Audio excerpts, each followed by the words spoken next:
Item ಯಾವುದೇ ಇರಲಿ try ಮಾಡಿ ಆಚಿ ಚಿಕನ್ ಮಸಾಲಾ. ಅತ್ತೆ ಗಂಡನ ಕಿರುಕುಳಕ್ಕೆ ಮಹಿಳೆ ಬಲಿಯಾಗಿದ್ದಾಳೆ. ಬಳ್ಳಾರಿಯ ಕಂಪ್ಲಿಯಲ್ಲಿ 24 ವರ್ಷದ ಐಶ್ವರ್ಯ ಆತ್ಮಹತ್ಯೆಯನ್ನು ಮಾಡಿಕೊಂಡಿದ್ದಾರೆ.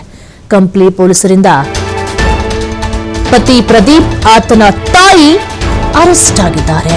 ಪ್ರದೀಪ್ ಕುಮಾರ್ ಹಾಗೂ ಐಶ್ವರ್ಯ ಪ್ರೀತಿ ಮಾಡಿ ಮದುವೆ ಆಗಿದ್ರು.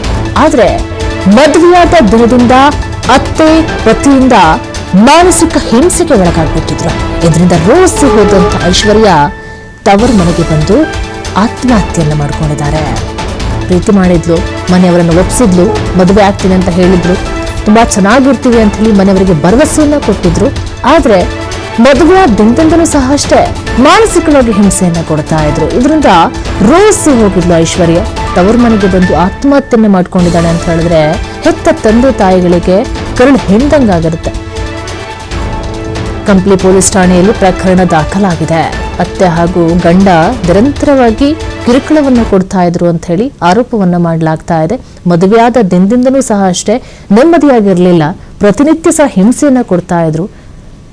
ಈ ರೀತಿಯಾಗಿ ಆ ಮಹಿಳೆಯ ಪೋಷಕರು ಇವಾಗ ಆರೋಪವನ್ನ ಮಾಡ್ತಾ ಇದ್ದಾರೆ. ಈಗ ಆಕೆಯ ಪತಿ ಹಾಗೂ ಅತ್ತೆಯನ್ನ ಅರೆಸ್ಟ್ ಮಾಡಲಾಗಿದೆ.